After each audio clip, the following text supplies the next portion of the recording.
This is WVYC on 88.1 FM. My name is Ty, and this is Time Out with Ty. Today is a very special episode of Time Out with Ty because I got the chance to interview an amazing voice actress in preparation for Central PA Comic-Con being held here right in York. Joining me today is Erica Schroeder.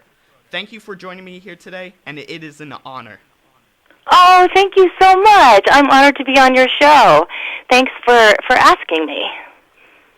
Well, thank you for accepting. I was very nervous about it because you're one of the great voice actresses out there. So. Oh, you're so sweet. Thank you so much. I have to. I enjoy it very much, and I've been doing it for a long time. So it's just always sweet when someone reaches out and wants an interview. So I feel honored as well. Well, I can already tell this is going to be a great interview already. So, without further ado, let's get into some questions. All right. All right, so my first question is, what got you into voice acting, and what started it all? Okay, cool question. It's a series of events, I would say. I started out, my mom said I came out dancing in the womb. I was always interested in being a performer, an actor, and a singer and a dancer since I was very, very young.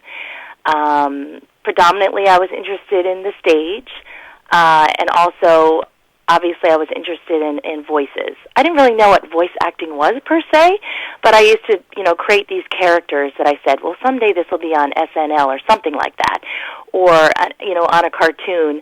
My brother and I would spend lots of time in front of the mirror brushing our teeth. Not that my sister didn't spend a lot of time, but he and I were very goofy in front of the mirror, and we would create these voices and these faces and just goof off for long periods of time. And I started creating these little characters of my own that were original characters, and so I had this list as a child of things that I wanted to accomplish at some point in my life, and one was to be on Broadway, and one was to be the voice of a cartoon, and one was to be on SNL, because I just thought it was a great way to showcase all the fun character work that I wanted to do. But anyhow, so I went to NYU and got a Bachelor of Fine Arts in Acting, and my concentration was in musical theater, and then I did a year at the Classical Studio, which was focused on solely Shakespeare, and I had started doing Shakespeare when I was like 14 and was totally in love with Shakespeare. Still am. I think it's one of the coolest types of performance there is, and one of the best writers of all time, of course. And shortly after I graduated, I got called for an audition for a show at 4Kids called Ultramantiga, which was not a cartoon, actually. It was a live-action show. And I was auditioning for two of the main characters, and I was shocked to know that they just kind of wanted me to be myself, They wanted the ingenue character, which is traditionally the romantic lead. And the character's name was Raina. Actually, I'm confused. It could have been Rena. I know that we recorded like 6 or 7 episodes, and then they were like, "Oh, we got the pronunciation of the character wrong, so we have to go back in and like punch in a bunch of new lines and replace them with the correct pronunciation." But anyhow, so I started with that show, and that kind of led into getting auditions for other things. Other studios started calling. I got an agent and started working on all kinds of projects across the city, and it was a very exciting time for me. Was there ever any struggles to get that bachelor while going through living this goal, this determination? Living in New York City, you mean? Like to finish my degree, you mean? Yeah. I thankfully, I did have a work study. My parents saved a ton of money for my brother, my sister, and I all to go to college, which was an amazing sacrifice for them. I think my father saved like 50% of his income so that we could all go to college. And of course, I was supposed to go to SUNY Purchase because that was a big theater school, but then we went to visit, and my dad was not happy with it. No offense, Purchase, but he was not happy because there was a lot of drugs He was like, there's nothing to do out here. He read the newspaper, and it was like lesbian heroin addicts, and like heroin takes over the campus. And he was like, you're not going here. And NYU was my second choice, which was like way more expensive.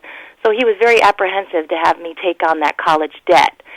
He was very upset by it. You know, he didn't want me to finish school and then have all this debt.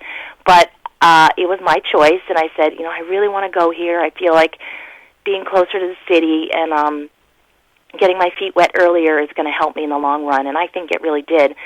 So, and I did have a work study where I did work at in food services. I think freshman and sophomore year.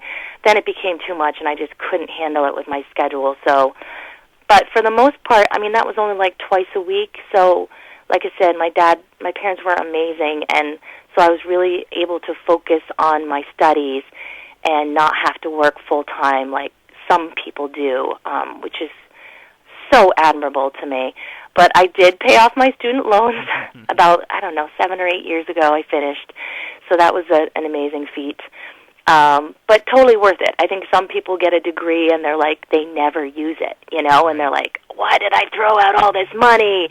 But for me, it was totally worth it. Every penny was worth it to go to NYU and get the education that I got and the foundation that I got, the contacts that I got to get the ball rolling. You know, I had an agent right out of school. We had a what's called an industry night, and you have to audition for the industry night. At most schools, everybody's guaranteed a spot. At NYU, there's 400 kids that graduate from the undergraduate theatrical program every year, about that many. There's like 10 different studios of study that you can do. Stella Adler, Lee Strasberg, Cap 21 was the one I went to, and they allowed all 400 people to audition for those 15 spots to be seen by agents and casting directors. And I was so lucky to get one of those 15 spots, because I really feel like my life and my career would have started out completely different if I didn't get one of those spots. And then there were 30 agents and casting directors there, 19 agents, and I got asked to be interviewed and seen and meet with all 19. I was so lucky. So basically got to choose who I wanted to represent me. So it was totally worth it to go there. And was it a struggle? It's an intense and immense schedule. It's very, very, very intense. You know, you're learning how to make your acting skills better, but you're also dancing a lot, you're singing, and you're also earning a liberal arts degree at the same time. So we had probably 2 to 3 times the amount of work as anybody else in another major, except for the medical or the lawyers. But we were studying and had after-hours rehearsals and stuff, so it was intense, but, you know, totally worth it. It definitely sounds worth it. It reflects like how determination can really carry you a long way. Like if you're willing to, like, you're determined to follow a goal. Yeah, go the extra mile. Passion can really, it's just an unbelievable thing. And you think, you know, if you're born with it, like I was born with passion. I don't know where it came from. I was just born with it. You kind of assume everybody has that, or everybody knows what they want to do. And when you see friends and family members struggle with not even knowing what they want in life, it's like, wow, that's a battle right there, just trying to figure out what am I meant to do. But I just always knew I wanted to make people laugh, make people smile, entertain people, and also talk about important subjects, you know, with theater. I've worked on a lot of projects that, you know, discuss a lot of history and then also bring up, you know, current events like same-sex marriage. I did a musical on that a couple years ago, and it was an incredible experience. So yeah. I warned you I go on tangents, Tyler. I warned you in an email. And I am prepared for it. The more the merrier. I welcome it. Oh, good, good. So my second question is, what was your first anime role? My first anime role. Okay, well, if you count, I had a guest role on Pokemon. I think it was the first one. I played a character named Stevie, I think his name was, and he was a bully. Really fun character. I think he was just in one episode. Maybe not. Maybe he had 2 episodes, but I think it was just one. And then my big role, my first big role was Lyserg in Shaman King. They had all the young boys in the show being played by male actors, and they wanted this particular role to be played by a female. I can't remember exactly why, but they wanted this one to be voiced by a woman. So I had just done Stevie, which was very different in terms of the character. Stevie was a bully and loud and braggadocious. I'm stealing a word from Trump, even though I can't stand him. But but then this Lyserg was much more introspective, and he had a dark side, but it was just from such a sad history that his storyline started in a very sad place. So that was my first main anime character, to answer your question. Yeah, I'm looking into these roles. I was looking into Lyserg. He definitely has more to them than what meets the eye, and I think it's very interesting how you're able to shape your voice from one character who was a bully to another character who has a darker side underneath him, and just being able to shape it so easily. I think that's amazing. Oh, thank you. It's a process. There's so many different things. When I do coach sometimes, and I tell people a lot of things come from the inside out, which means information that you're given and emotional life that you're trying to portray, and different ways of trying to come from the character's point of view. And then there's things that you work on from the outside in, which is thinking about things like pitch and melody and placement. So you're always doing a combination of both, and sometimes more one than the other. And sometimes you don't even know where it comes from. Sometimes it's a very conscious effort, and sometimes it just comes from you, So yeah, it's always an interesting process. Since we're talking about these different characters, I want to lead it into this next question. How do you go about creating a voice for a character, or creating the character from scratch? Oh, cool question. I don't know that I've ever been asked that before. Well, like I said, it's definitely different for every character. But the first thing, most important thing, is you look at the adjectives that describe the character. Sometimes you'll get what's called a character breakdown, and it might have just 5 words to describe the character. Sometimes you'll have 2 pages. More often than not, it's 1 paragraph, and you're given a little bit of history, a little bit of their attitude, what they're like in different situations, how old they are, what their ethnicity is, where they're from, things like that. So right there you already have a lot of questions answered that you can apply to the character. Then you have to think about, sometimes it'll say vocal type, but most of the time it does not. Most of the time that is your interpretation of the character. So let's just say, you're told it's going to be a 6-year-old boy, and he's very, very sweet. So you get to decide how smooth is his voice going to be. I'd probably think, oh, he's sweet, he's not aggressive. I think I'm going to give him a smooth kind of tone, and maybe a little bit higher than I would an 11-year-old or a 13-year-old. And, I'll try and come up with his laugh. What is his joy? Where does his joy come from? And then you also want to find the other extremes, like when they're angry, how does that change the voice and things like that. So it's a process of understanding the character's journey, understanding where they come from, all those things, and then layering on what do you want to do vocally with those things. Yeah, so that's kind of where it starts. And then you start playing, and sometimes you come up with more than one idea. So if it's an audition situation, you have two completely different ideas, still within the realm of the character. He's still sweet, but vocally you feel like you can capture that sweetness two different ways. What you do is you double submit.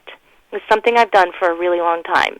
You can double submit in person, which is, there was no such thing as self-submit. Like, 15 years ago when I started, you were in-house all the time, in the studio with the director right in front of you. You could see them through the glass, and they could, tell you what they want, and then you give them your first interpretation, and then if you have a second one, you'd be like, you know what, I have a second idea if you'd like to hear it. If they have time, they'd be like, sure, let's hear your second idea. Then they have the option of submitting both of those to the producers and the writers and whoever they're submitting it to, the studio, or they can just submit one. And a lot of times in animation, they do what's called blind submission. Not all the time, but a lot of them do. And that means the producer and all those people have no idea who the person is that is auditioning. They don't know if they're male. They don't know if they're female. They don't know if they're 20. They don't know if they're 50. They don't really care. They want the best person for the part. So sometimes they'll do the blind submission. And occasionally, if you audition for 4 parts in the same show and you do a blind submission, you might get 2 of them. Even if you don't do a blind submission, you might get 2 of them, but you're less likely. You're less likely, I think, because I think there's a psychological thing sometimes with certain people who cast. They think, oh, that person can't play two people, when it's like, well, Mel Blanc, and some of the great masters, they did. That's the way it was. There was a core cast, and that core cast played all the parts. So yeah, I don't even know where you started with that question, but that's where I ended. I thought it was great. Like, I think you gave me just so much, well, me and the viewers, or listeners in this case, that's a lot of great insight on, like, not only actors, actresses, when they go into these booths to perform, but also from the director's side. Yeah, and the audition process itself, right? It's always different. Home submission, if they tell you you can do multiple takes and you can do, you can double submit. They might say don't. Right. But I always say, if you have 2 great ideas, it doubles your chances of being cast. Mm-hmm. If you don't have 2 great ideas, you can make yourself look less strong. If one is stronger than the other, you might want to leave the second one out. But if you have 2 equally strong things that are different enough, you might as well double submit if you can. It's a great opportunity to increase your chances of being cast. Yeah, definitely. Whenever I thought of someone auditioning for a role, whether it was in a live action TV show, so Criminal Minds, for example, or behind the scenes, more of as a voice actor, voice actress, so random show, I'm thinking of Pokemon, for example. Yeah. I always saw the process, like, you're out in this waiting room, someone calls you in, and then you do lines in front of, like, a board of people, and then right there and then they say, okay, thank you for this. Thank you for your time, and we'll call you if we accept you, or something like that.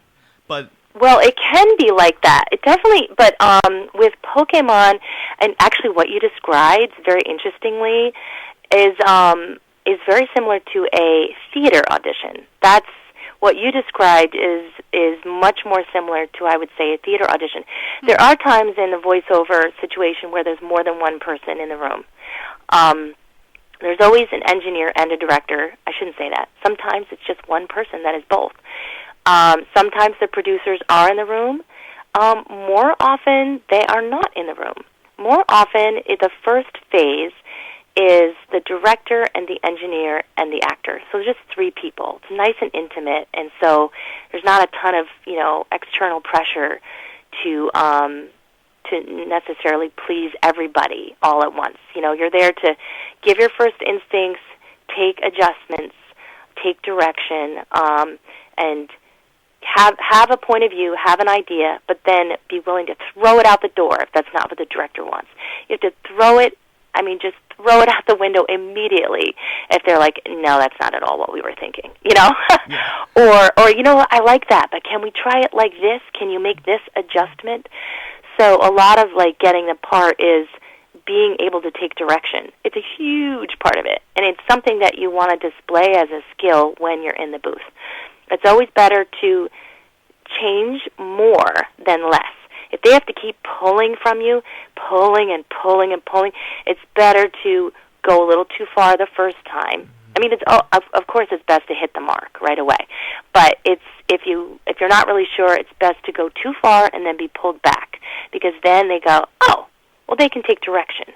Now I can, and then usually they'll give the note, split the difference. Oh, that was great. Can we split the difference between those two? Absolutely. And then you can adjust and pull it back a little bit and give them somewhere in between that they can be happy with. But as far as people being in the room,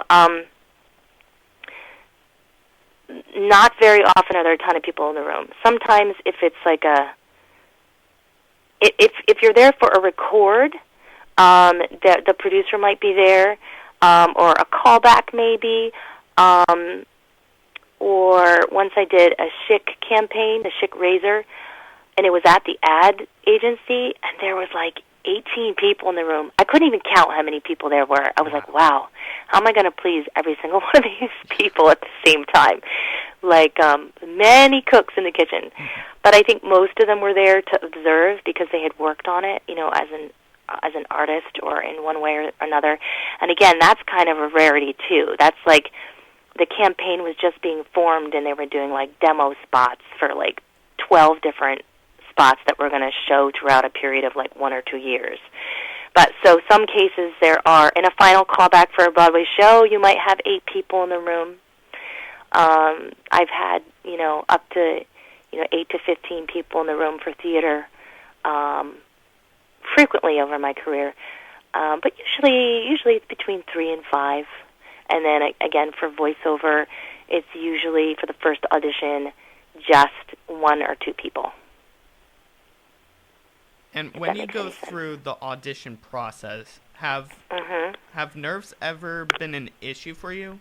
And if so... Oh, yeah. I mean, it depends. I would say for voiceover, it's way less for some reason for me. I think it's because I can be as physical as I want in the booth, but I know I'm not being judged upon that. I'm just being judged solely on the use of my voice. So I'm not concerned with my appearance. I'm not concerned with my physicality. It happens anyway, organically. But also, it's not live. They can always say, oh, let's take that and do that again. So the actual audition that is submitted to the people that make the decision is not in real time. It's not in real time. So the director may be auditioning you, or the casting director might be auditioning you. So if it's a casting director, that's the most awesome, opportunity, because the director doesn't even get a chance to see you make mistakes. They just hear your final take. Now, if the director is the one auditioning you, it can be a little bit, you can be a little bit more nervous.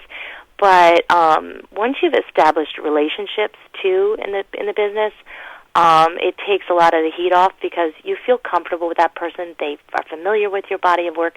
They're familiar with your talents oftentimes, but you still can surprise them after 15 years. Mm-hmm. Oh, I had no idea you did that. Yeah, I do that. Oh, that's crazy. I had no idea. That's so weird. Things like that happen. But the more you work, the more you feel comfortable, the more you feel comfortable with those particular people that you worked before. But there are times when you go in and you're like, I remember when I auditioned for The Moodsters, which was a animated television pilot that Lisa Simon directed, and she was like 18-time Emmy Award winner for Sesame Street. And I love Sesame Street, and I love puppets. And so for the callback for that, I was a little bit nervous because I really wanted it, and I'd never met her before, and she was so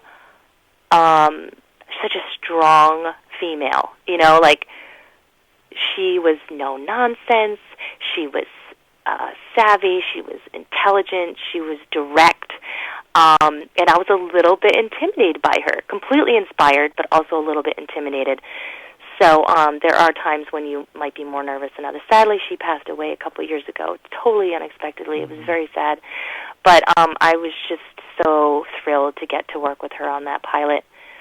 But yes, sometimes nerves do come into play, and they definitely come into play with theater more because it's live, and you can, you know, you mess up, and, you know, it's not that you get you can have a second chance, but it's not that you let's go back and record that again, and then we'll show it to everybody. It's like those 10 people saw that, you know?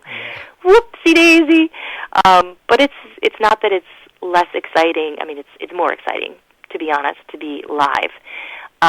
But there's more risk involved, so there's more nerves usually. For me, anyway. And that's great. Thank you. Like I definitely understand the having nerves on stage, less behind, like it's less when you're behind a screen or and it's not, there's not the immediacy of success or failure, or, and I wouldn't even put it in those terms. Like, even if you get a callback for a show, I always tell people this, that's not, and then you don't get the part, that's not a failure. No. That's a major success. What it means is you were liked, you were trusted, and you were brought in a second time. Usually that means you're building a relationship, and most likely you'll get called in the next time they have auditions. When I got my, when I did Jane Eyre on Broadway, it was the 5th Broadway audition that I had multiple callbacks for with that same casting director.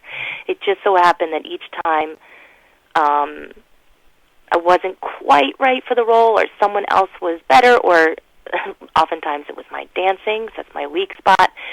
But this was an opportunity where I fit the bill perfectly, you know, could play an age range of 11 to 65, which is what they wanted, and could sing multiple ways, multiple styles, and do multiple dialects with, you know.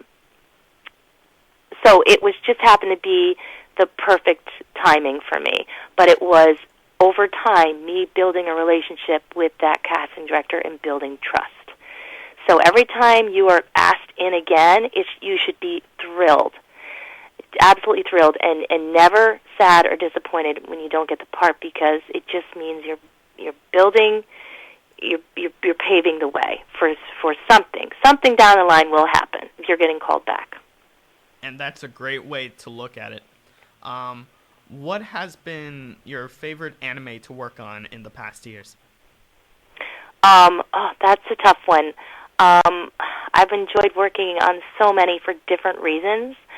But one of the really amazing things that's happened in the past couple of years for me has been watching my kids enjoy Pokemon.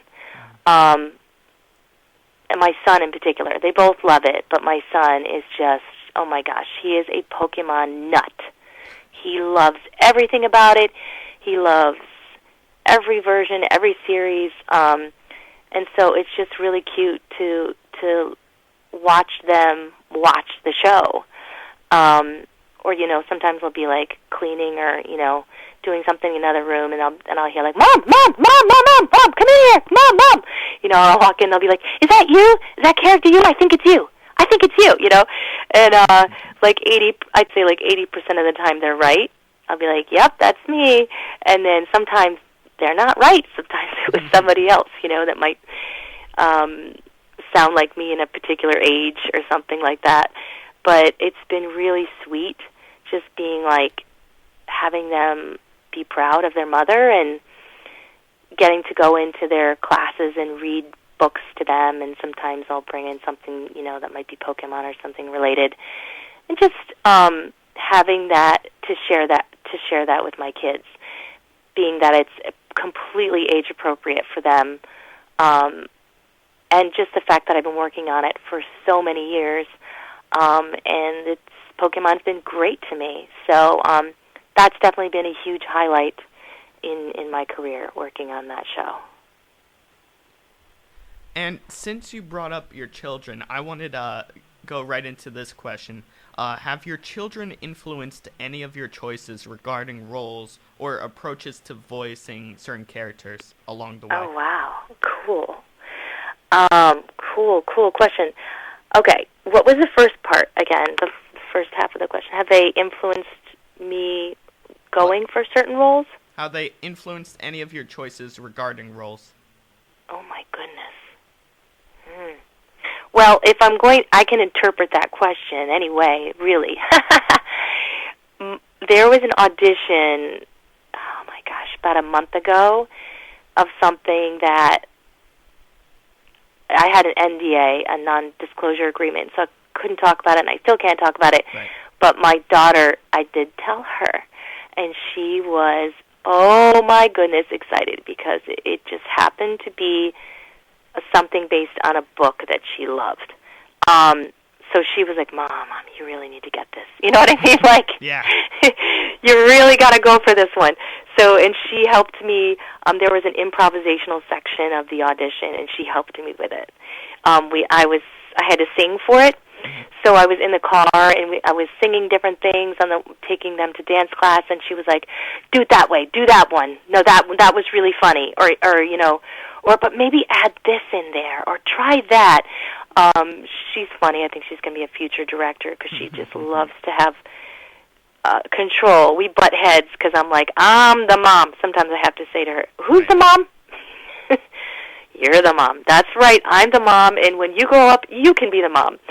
But it is fun to let her direct me a little bit. And my son directed me for an audition in the booth in our home studio, like last week. He came down, and I was like, all right, you have to be really quiet, while we're auditioning if you want to sit on Daddy's lap. And then I was like, do you have any suggestions for Mommy? And he was like, what was really funny was he was looking at the sound waves on the screen. Yeah. Instead of listening to me, he was looking at the sound waves, and he was like, he came over and he walked up to me, and he put his fingers, like his thumb and his forefinger, like an inch apart, and he goes, I think it should sound like this.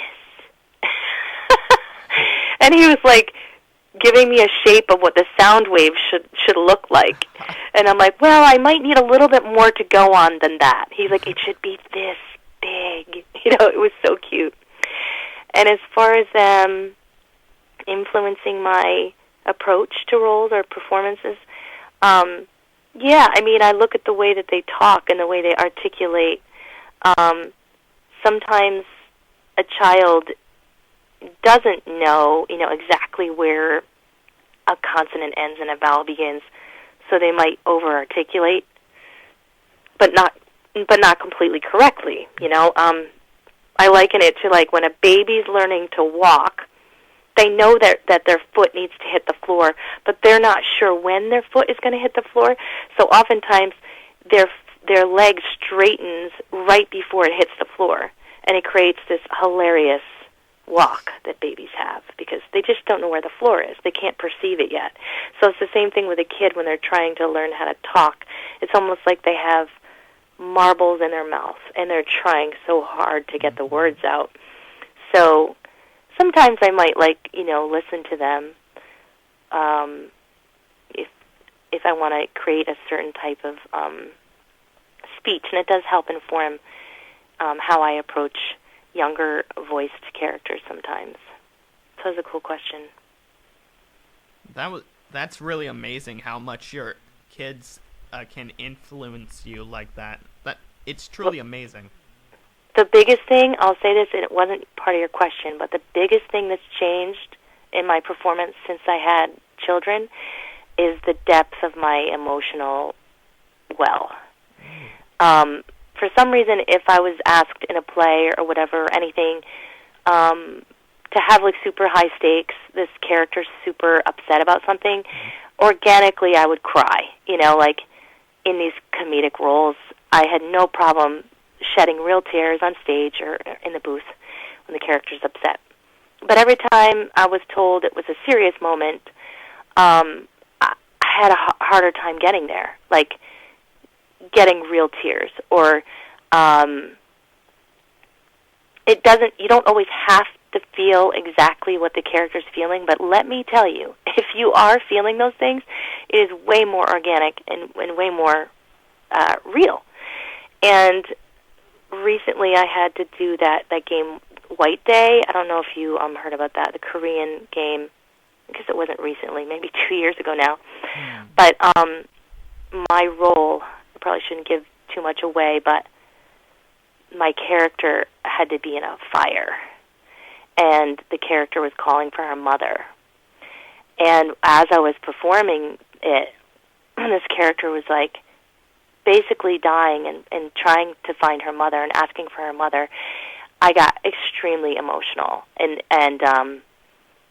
the director was like, are you okay? You know, I'm like, yeah, I'm fine. I'm really like, I'm thinking about if my children were in that situation, you know, and so it's easier to tap into deeper wells when you have more to lose.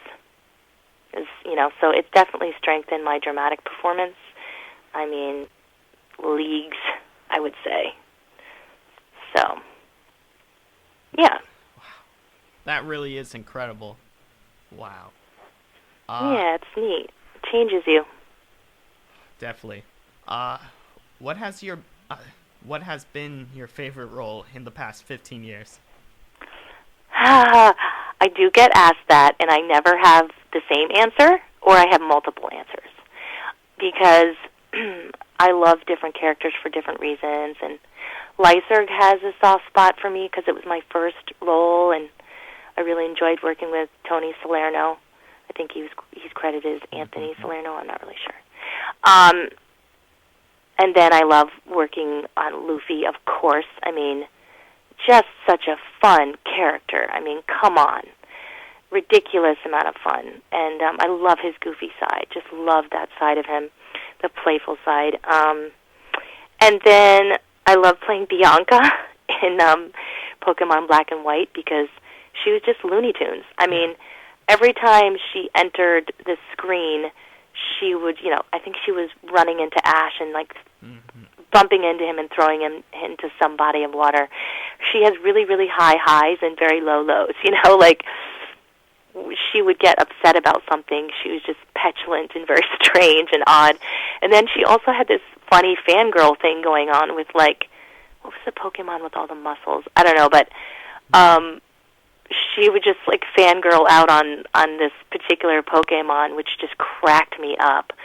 She was very quirky and fun and lovable, and so I really enjoyed voicing her. And then if I was to say one more strange, fun highlight of a favorite role for me was a role that nobody knows and nobody will probably ever hear or be able to find anywhere on this earth, and that was when I played Rayanne's maid in Magical Do-Re-Mi. She might have only been in, I don't know, 5 or 6 episodes, and all she did, she was animated with lines coming out of her mouth, so we were like, is she hard of hearing? I mean, or is she just loud and obnoxious? I don't know. So we kind of went for over-the-top, domineering, hard of hearing, and just a little bit out of her mind. So when I created the character, I did an homage to Animal from the Muppets, and that's what she sounded like. So every time we did it, like the engineer, who was also the studio owner, and the director and myself just could not stop laughing. I mean, we were just like, this is so ridiculous. What an over-the-top choice that's so specific, though, that it worked and was just completely enjoyable to do. So I gave you 4 answers. Comparing characters like Monkey D. Luffy and Bianca, one word I can describe them as is crazy. Like, they're wacky. So maybe it's just that love for being wacky, crazy, just going over the top. You know what? You hit on something. Yes, I always had an issue with any acting teacher or director that would say, give anyone a note in front of me in any situation. Can you be more real? Mm. I have a problem with that note. I have a big problem with it because I lived in New York City. Live in New York City, and I see homeless men on the subway that are real, very real. But some of them have become a type of monster. Some of them are have gotten so far from what it's like to be part of society, and some of them are extremely aggressive, or very ill, or very, or have some, psychological issues or problems. And let me tell you, some of the ways that they have acted towards me and other people, it's very real. It's very real. It's huge, but it's not larger than life because it's reality. So if I hear someone say that, I go, that's not entirely accurate. You need to say, make the character more dull, or make the character more mainstream, or make the character less expressive. But do not say to me that character is not real, because if I commit 150% to what that character is real. Very, very real. So, but yes, you hit on something. I do love the bigger, bolder choices. I do love I do have a love for that. I do love clowning. I do love puppeteering, puppets. I love people who created personas, like Paul Rubens created Pee Wee Herman. I think it's brilliant. I love Bobcat Goldthwait, the character that he created and lived in for so many years. I'm fond of those types of performances, too, because you can't see where that person begins and that character ends. It's the commitment that goes along with it, to me, is just incredible. So I do love larger than life. I do love bigger characters, more goofy characters. I definitely favor that, I would say. But yeah, I think everything is real. As long as you commit to it, it's real. On the note of wacky characters and describing some others, have you ever heard of the character Bo-Bo-Bo-Bo-Bo-Bo-Bo? No, but I'm loving the name. What is that from? This was, I don't know how many years ago, maybe 10 years ago or more. No, a lot more than that. But I remember it aired on, I believe it was called Toonami back then. And it was the show where this guy with an afro went around saving people from having their hair cut off their head. So, like this guy with a yellow afro, this jelly man, a guy who looks just like the sun, against these like the evil enemies who could be arranged from like normal looking guys to like maybe a tofu on a plate. It sounds like a fun show. What was the name of the show? You said the character's name was Bo-Bo-Bo-Bo-Bo-Bo-Bo? Same title. Did I get that right? Yep. And that was the name of the series as well, or no? Exact same. Oh, well, I'll have to check it out then. That sounds funny. I've tried to find it on YouTube. It gets harder and harder to find it, and I don't understand why. It's a great show, and people love remembering it. Aww. That's cool. If you had the opportunity to voice any character from any show, and it doesn't have to be strict to anime, who would you want to voice? Okay, well, there's one obvious answer for me, and that's Wonder Woman. Who would not want to be Wonder Woman? She's so cool. But also, I mean, I would love to be like one of the ponies on My Little Pony, just because that would just be fun to be in that show. And I would love to be a character on Scooby-Doo. Oh my gosh, that would be... I would love to just even just have a guest episode on Scooby-Doo. I love that. And then there's just like... I don't know that it's been written yet, you know? A new original character on maybe a more Adult Swim type show. I would love to work on something like that. I have worked on a lot of adult properties and things more, you know, less for kids, but it does seem like a lot of the more mainstream shows that I've done have been for children, and a lot of, you know, I work on educational get the kids up and moving games on Go Noodle. And I did educational audiobooks for 2 years for McGraw-Hill for all the nation's schools. I read every book from K through 5th grade. So I've done a lot for kids and kids' education and kids' entertainment, and I love it. But I'd love maybe another show that is a prelay for adults. I think that would be a cool thing. What I really like about like new cartoons, new animations coming out more and more recently is that how they're not treating their audience as kids, but they're taking it a step further, and like they know which topics they can go into. They know they can be mature, but also like tone it down a bit so it's not like it's on the cusp, right, of what's appropriate and inappropriate. Definitely. It's tough because I have to like really look up ratings and stuff like that to make sure I know what's right for my kids, because even some of the Disney shows push the envelope with that for me. They're about dating and things like that. Definitely. You know, they introduce topics that your kids aren't necessarily ready for. But as far as like young adult, like teenager and adult stuff, I mean, yes, some new animation that has come out has just been awesome and so much fun and freeing in that regard, when you know you don't have, but that's standards and practices. That's like depending on when it's airing and on what network. There's rules. There's a series of rules and guidelines of things they can and cannot say, and believe it or not, like they're adhering to all of those things. You know, when we were doing some of the stuff at 4Kids, we could not say what the.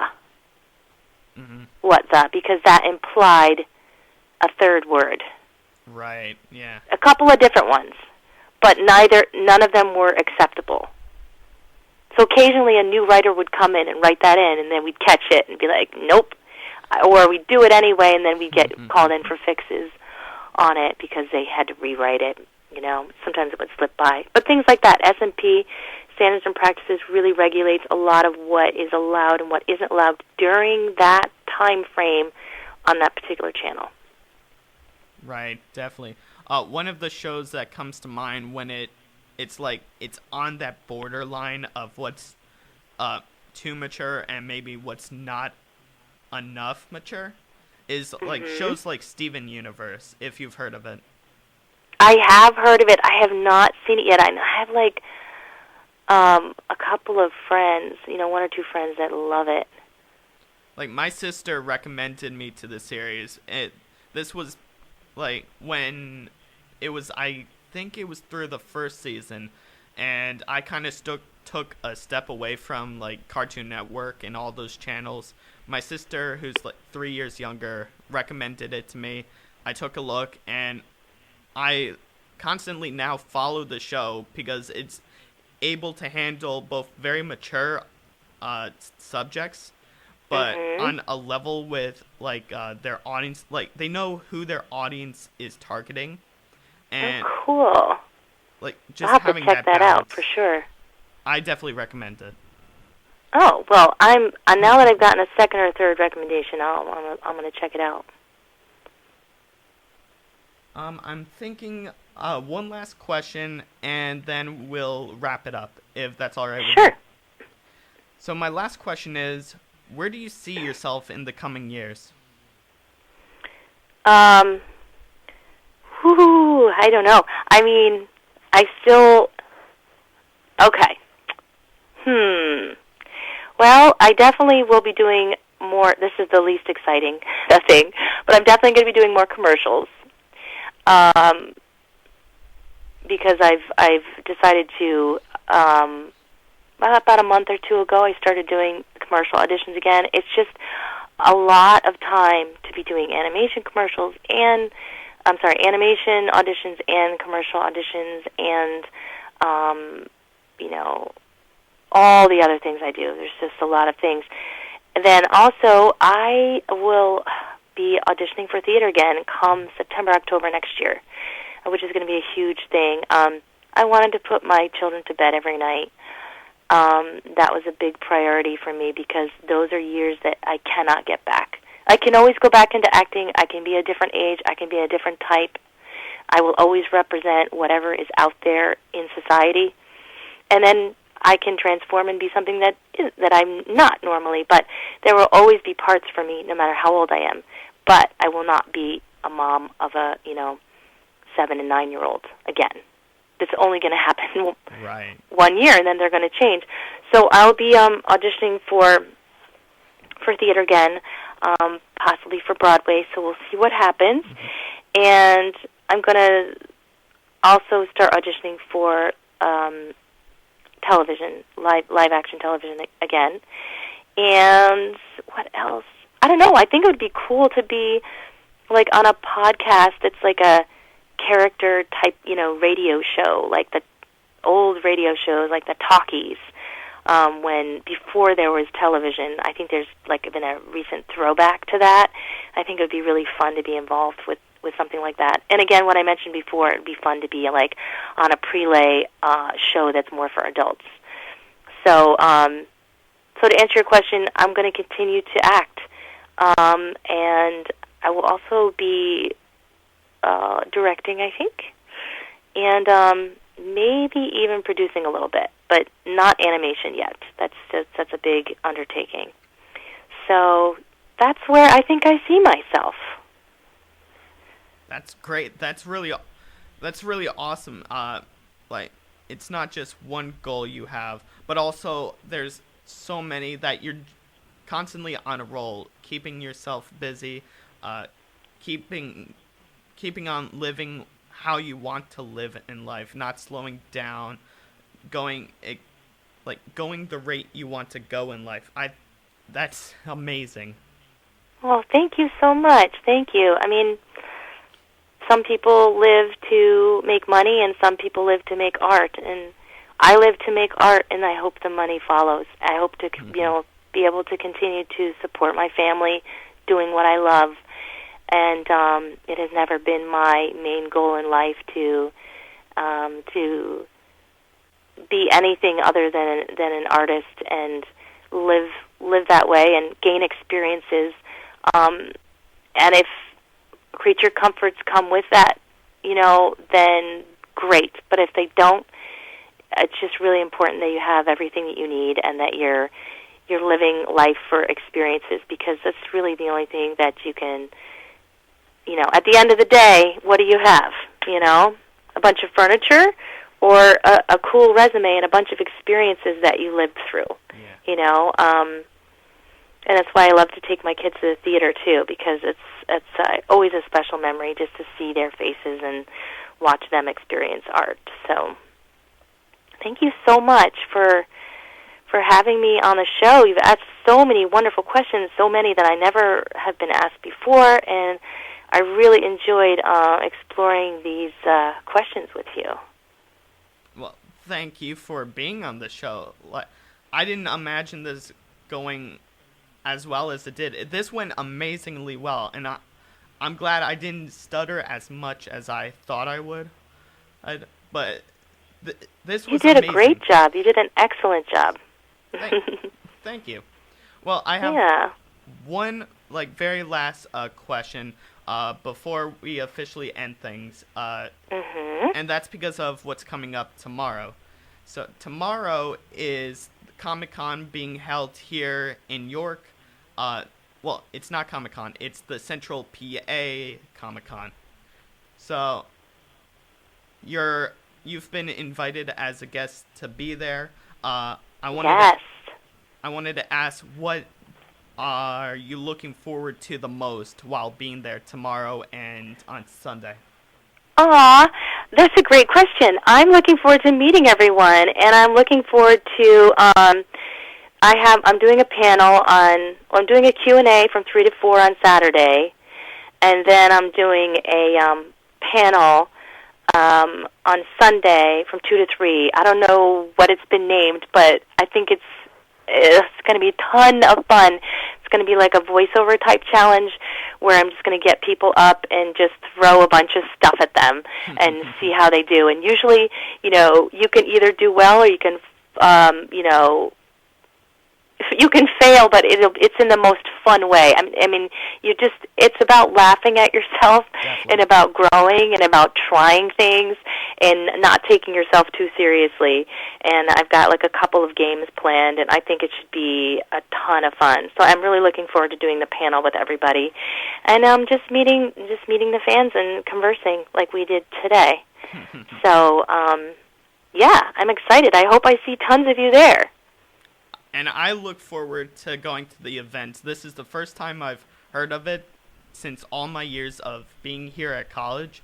So I want to throw out a special thank you to Professor Schiffman here at college for introducing me to not only Comic-Con being held here in Pennsylvania, but also having the chance to interview such amazing people as you, Erica Schroeder. Oh, thank you, Tyler. Congratulations and good luck with your continued success on your show. And I hope you do come over and say hello to me on tomorrow. And I'll be sure to be